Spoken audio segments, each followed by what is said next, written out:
Hey guys, welcome to Do Go Podcast. It's been a while since I've actually done a solo podcast. I've been doing lots of interviews recently and I've been kind of stacking up, and I've just felt like I wanted to just get their stories out a little bit more, and I've got about 3 or 4 other ones that I've already done, and there's more planned for next week, but I just felt like it was time to. There's no doubt that we are in quite a major crisis right now around the world. In my time, I just turned 40 the other week, and in that time I can't remember anything that has ever happened to this scale. Now, as I record this, it's the 21st of March, so who knows what it'll look like when this is out there. I'm not sure. That might be in a few days, or it's unprecedented. And it's almost the way when I speak to some older family members, it's almost got that wartime feel to it. There's so much fear running through everything, and it's completely understandable as well, because we're all feeling it on some level. And I like to very much focus on the good and stuff in this podcast, but I think it's really important that we don't just think, oh, everything's going to be okay in a short time and everything will be back to normal and all that, when actually it's best to acknowledge the way the situation is. And it's definitely, the way the governments have been reacting, the way the financial market's been reacting. There's no doubt that this is really, in a way, it's pressing the reset button in many ways. And even myself, a couple of weeks ago, I was kind of just sort of like thinking, oh, this will be, it'll blow over, it'll be fine. And looking at the stats and stuff compared to how many people normally die of the flu and how this isn't really, but when you start delving into it a lot more, and I watched a really fascinating podcast with Joe Rogan a few weeks ago with a real expert in the field. And he's talking about this, this virus is, potentially 20 to 50 times stronger than the normal flu in terms of the people that will potentially die from it. So, it is serious. There's absolutely no doubt it's serious. But I'm trying to think the effect as well that it's happening on all of us. Even if a lot of us do get it, most of us are going to be fine. 80% of us might have mild flu symptoms and we're going to recover.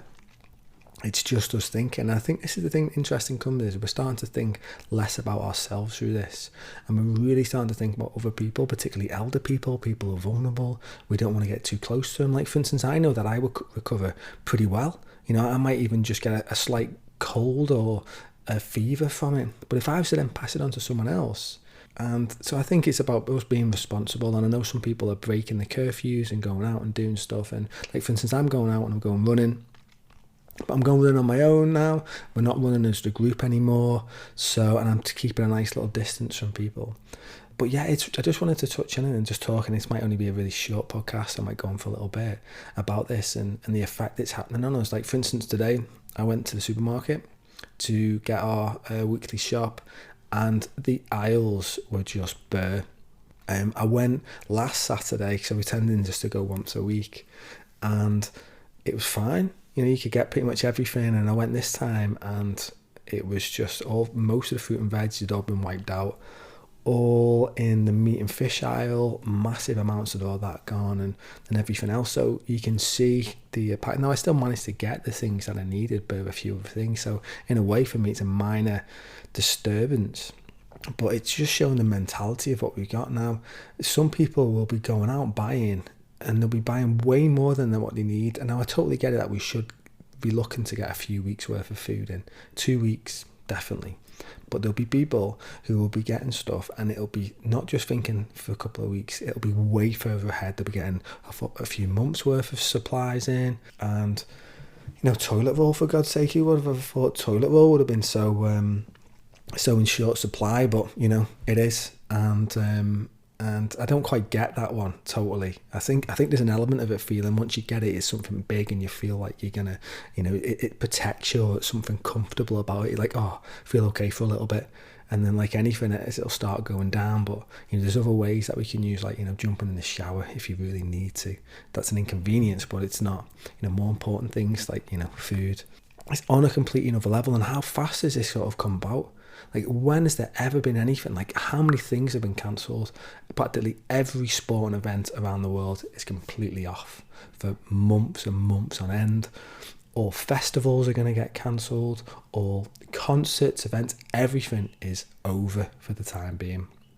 And there's no time frame on when they may come back. Now, it's interesting because I want to talk about where I can see the real positives that can come out of this crisis and how we can use it as an opportunity for us to really look at some of the choices that we make in our lives. Like, for instance, what do we realise that's really important? Really important that our friends and family are hugely important connections with other people. And we're feeling that now with the social distancing. We're not able to connect as much. And that's going to make us realise how important that is. But also, what else is important? We know that food is important, of course, but I can guarantee you right now, I wouldn't expect many people are going to be going out buying the latest gadget or will be spending money on clothes and thinking about this. It's like, oh, the next big holiday. It's like we're really realising what's truly important. And I think we've gone off track for so long, for potentially a couple of centuries almost since the Industrial Revolution. And just this constant drive, this constant need for more progress. And I think we've got completely lost in it. And in a way, what this is doing for us, it really is hitting the pause button, it's hitting the reset. And we can all get an opportunity to reflect on a deeper level. Well, what is it that is truly important to us? Is it that new car? Is it these external material items, that we're just doing to keep up a show? And realising what's really important is, it's not that, is it? It certainly is not that. And I think how long this stays around for. Now, I don't want this to wipe out, millions of people. I do not want that to do that one bit. I want us to get through this. I want us to have as least impact as that way. But you know what? In a way, I want this to be around however long it is, but long enough for us to actually get the message. If this was just a week-long thing and then everything bounced back to normal, people would just think of it as a blip. Now, if this lasts 2, 3, 4, 5, 6 months or even a year, the effect it's going to have on us, this could really turn things around, really make us look at things. And what's interesting? With all the sporting events that are off now, how often is that a major distraction for us? Sport at the weekend. Don't get me wrong, I enjoy it. I'm a big Liverpool fan and I'll be gutted if they don't win the Premier League this year, since we've not won it for 30 years. But it's not really important, is it, in the grand scheme of things? All of a sudden realising all these things, it's just minor inconveniences not happening. But I think what's going to happen now is we're going to have much more time at home, going to have much more time to reflect, and we're going to realise how important stuff is. I was speaking to my cousin the other day, and he was telling me about how a few years ago in America, the baseball season got cancelled. And then I think it was off for a full season. And then when the fans came back, only half of the fans came back to the stadium initially. Now, it might have built up over time, but it's really interesting that people found other things to do, have realised it's not that important. We often get so wrapped up in things in life thinking this is important, when actually it's really not. It is a distraction. So can we use this as an opportunity to really analyse some of the things? Because you know what, I've talked about this in other podcasts and how we're constantly in this rat race of life, and almost we're always way ahead of ourselves and we never get a chance to sort of take a breath and to slow down. And this is the opportunity for us to slow down, to realise what's really important. Now, a lot of us are going to be affected by this. Now, look at the economy. Look what's going on. It's showing actually how fragile it is, all is. Now, life is fragile, but it's showing how fragile the economy is. And I believe that we really need to look at that and look at, is the economy, is the financial system, is the political system, does it actually serve us? Is it serving humanity as a whole? Or is it just serving just the machine, the corporate machine, just keeping it going? And actually the way money's created, all these things that we can actually start to ask, and we can have some more time to think about these things and question them. And our leaders are now, and I do leaders in inverted commas because I think this is an opportunity for us all to find that leader within all of us, to step up and to do our own bit and to realise, are we totally on side with the instructions? And I think we're going to find that in ourselves and more, that inner strength that's going to come out, and it can come out more. The spotlight is definitely going to be getting shone more on our leaders now, because there's not all the distractions that we have in normal life, going to pub, going to restaurants, going to gigs, watching a football, all these social gatherings. Now we're really going to have this time to really see, are these systems in place? Do they serve us? And it's showing just in a matter of a few weeks how almost everything is getting, everything's getting affected. Everyone on some level, whether, me saying I was going to shops before and finding it, challenging walking around, that it goes in, it's interesting. It really goes into some of our deepest insecurities and our deepest fears about not having enough, of worrying, not just about food, but also money. We're all getting affected at the moment. For me, on a personal level, my design company is more than likely to be affected by this. What companies are going to be wanting to spend money on design and marketing in this time? Maybe they will. Maybe there'll be some that will want to, doing things in the background. But it's not. We're not frontline. It's not essential. In many ways, we do offer service. We do work in a lot in the health service and stuff like that. We will do stuff which will be important, but we've already heard, there'll be some projects that'll be put on pause, or they might not start. So we'll feel it as well. And I can see a lot of people are really feeling that now in terms of our own security. Is there going to be enough? It's really, everyone is feeling it on some level. And I listened to a really great interview before by Russell Brand, who interviewed Gabor Mate. I'll include a link to it. Gabor Mate is an incredible person. He looks a lot at childhood trauma. He's experienced a lot of trauma himself in his life, and he works with a lot of patients to get to the root cause of the trauma. And he's showing, and he's realising, I think he's from Canada in an area there, and he was talking about how some of the people that he's working with are really truly freaking out now. And it's showing that it's triggering old traumas that we've often had in childhood, or even ancestrally, that have come down the line, things that might have happened from the Second World War, from famines. These things stay with us, and they can come down the line, and unless we can face them and deal with them and embrace them in some way. Now, this is the thing. This is why I feel like, in some ways, because it's happening to all of us, we've all got this opportunity to come together in a much more compassionate and understanding, because often you might see something that might happen in a different country or in a different city, and you can have empathy for them, but it's not going through. Now we're all going through this. There doesn't seem like there's a place on planet Earth right now that is not going to be affected by the coronavirus. So from this, we can feel what it feels like for everyone. And I'm seeing already how much nicer people are being.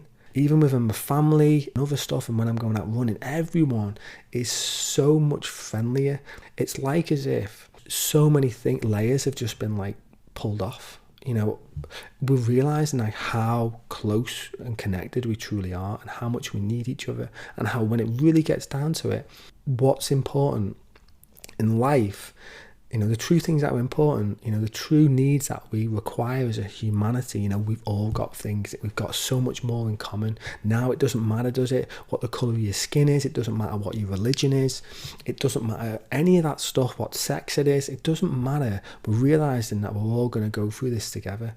And from that, it can really unite us. And it can be an incredibly healing and powerful time. Now, like I say, I speak about this on the 21st of March. Who knows what the world's going to be like in a week or a month or 2 months. So it's going to be extremely testing, and all of our lives are getting affected from it. We're all having to stay indoors as best we can. Of course, where I am now, there's not a complete lockdown, but all the restaurants have been closed, all the pubs have been closed, all the gyms have been closed. And it's basically essentials that are staying open, and we can still go out and exercise and stuff like that, which, thank God, is going to be a bit of a saviour for me right now. So, and I also think as well on a certain level is that because we're all going to feel so anxious at times, and myself included massively, I don't want to, I might sometimes talk on here, this podcast. I know I've been pretty vulnerable at times, but sometimes I might say, try this or do this. I've been feeling this big time for about a week. Like this week, I've had lots of sleepless nights. I've been waking up feeling really wired and really charged from it all. And, I at times will talk on here, this podcast, about encouraging ourselves to absorb more positive news. And I still do that and surround myself by good people and positive people. But there's no doubt that there's a lot of fear coming up, and I'm feeling it myself. and I'm watching the news feeds more. I don't watch the TV or the news that way, but I do, I'll go through my phone. I'll be checking the Guardian feed on stuff like this, because everything's changing so fast, and I think we do need to stay aware of it, but then we also need to not become addicted to it, because there's an addiction side to that thing of just wanting to see what else is going on. And it's best for me now, I'm sort of like, me and my wife are just saying, like, okay, after a certain time, that's it, no more. We don't want to know anymore. We don't go on WhatsApp, we don't go on social media. Just like, let's pull the plug on that, because what's going to change in the next few hours? Let's just calm down and slow down. And I think that leads me on now, is that I think a lot more people are going to, from off this, are going to realise, because everything outside in the world is so fragile, and I think we're all trying to control things on some level all the time, and right now we've kind of lost our control of how we want this thing to be like this, we want to go do that. It's like, no, this is a clean slate in many ways, and because of that, we're feeling like our egos will be going on overdrive, and we'll be like firing off all sorts of stuff, and we'll feel really like, anxious. And from that, I do believe it'll take us more, and there'll be more people that will be bloody pushed very hard down the path of becoming more mindful.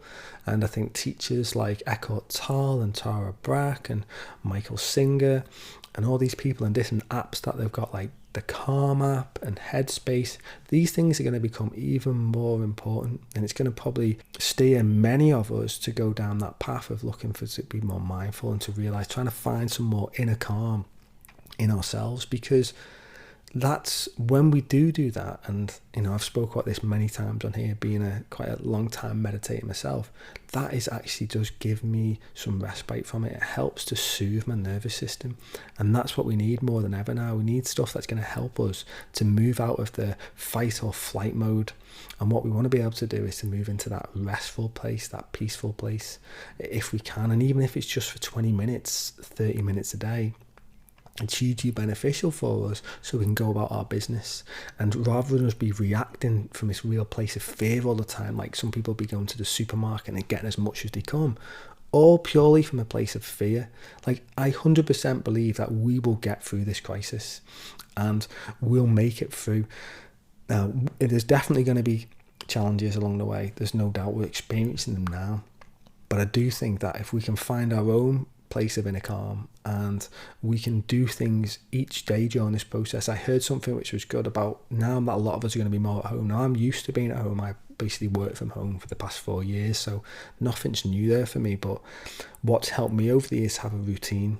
So now I'm doing some exercise every single day. I'll be go out running. I will have certain chores that I want to do and just get a bit of a structure in place. I'll start make some nice food. I've spoke about that many times in here, about making food. And I do think we can make the most of this time that we've got. There's going to be plenty of the odd jobs in the homes that we've been meaning to get around to, that sorting out that wardrobe that's just been like overflowing, or really do a deep clean. We're moving into spring now, and none of us have got an excuse not to give our homes a thorough amazing spring clean. And same goes for our gardens. People who are good, lucky enough to have gardens, I am in that category, and I absolutely love our space, and that's going to be really nurtured over the coming months. It's not going to be neglected like it probably was last year. So there is opportunity in here for us to slow down in a way. And it's interesting, I tell you what, the people who are the things on the earth that are benefiting from this the most is definitely the environment.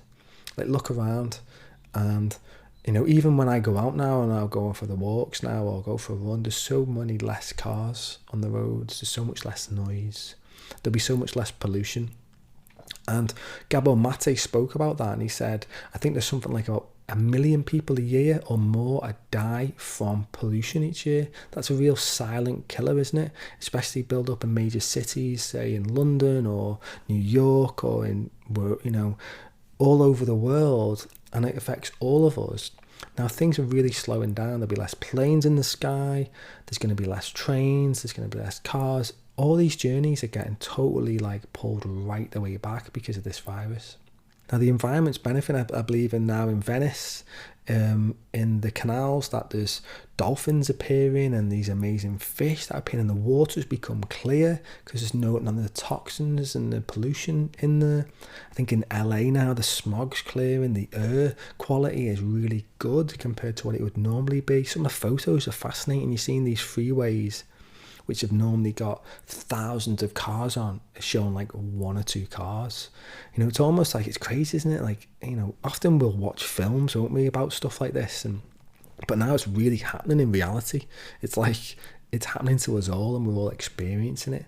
So it's crazy. It is. It's absolutely crazy. And you know, when I think about the environment, I was thinking about the film, The Avatar, this morning, and how, like, you know, it shows that film where we go off the off-world. Who's never watched it, I'll do a brief overview of it, and that's, you know, go find a new planet, beautiful lush planet, because we've destroyed our own planet Earth, and they're going somewhere else to harvest all the resources from it. And I feel like we've been really neglecting this planet for the past few hundred years. We've been taking far more from it.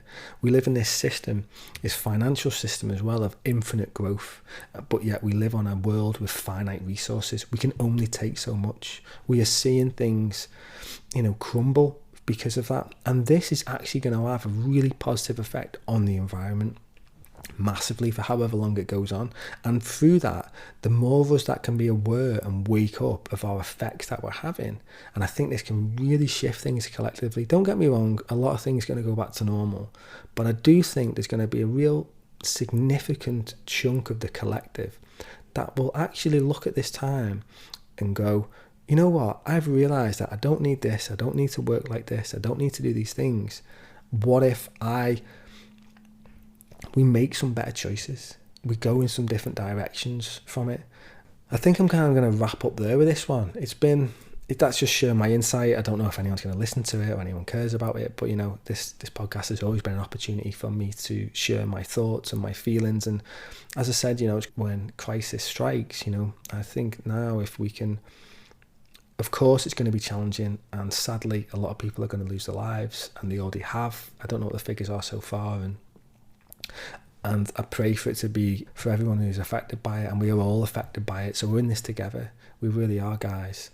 And we're showing, what I think is showing, I'll finish with this, I think what it's showing is, like I said, what's really important, and I think it's cracking us wide open. I think our hearts are going to come shining through on this, and we're going to see the best of humanity. Don't get me wrong, we're going to see also the negative ego side as well, and the control side, but we're also going to see the best of us. People often say in crisis, that's when the best things come out of us, whether it's big hurricanes around the world or during the world wars. It shows people, it kind of shakes us awake and what's truly important. And I think that's what this virus is showing us, and I think it can potentially help bring things back into balance somewhat. Might not reverse all the damage that we've done. It might pause things, and it might shake things so much and for so long, enough for us to go, there's a better way. And I want to talk to more people on this podcast who are going to talk about these better ways. And I've talked about many people, these people who are, you know, they're doing great things in the world, and you're capable as well. We all are. And so while we're there, guys, you know, I'm going to leave it there. You know, look out for your neighbours, do what you can. You know, one thing that we've done is we reached out about a week ago to all our elderly neighbours. We've got some who are, you know, chronically ill, and some are really old in their 80s. And we basically said, if you need anything, let us know. So one of the things I did today, I went out and I got one of the food shops in, and they were really grateful. And that felt good for me to feel like, well, you know what, I can help these people. And I think, you know, when would I normally go and get my neighbours shopping? But I did today, and so it can bring more the good out of us all as well. And yeah, so anyway, guys, stay safe, stay well, and until next time, have a good one.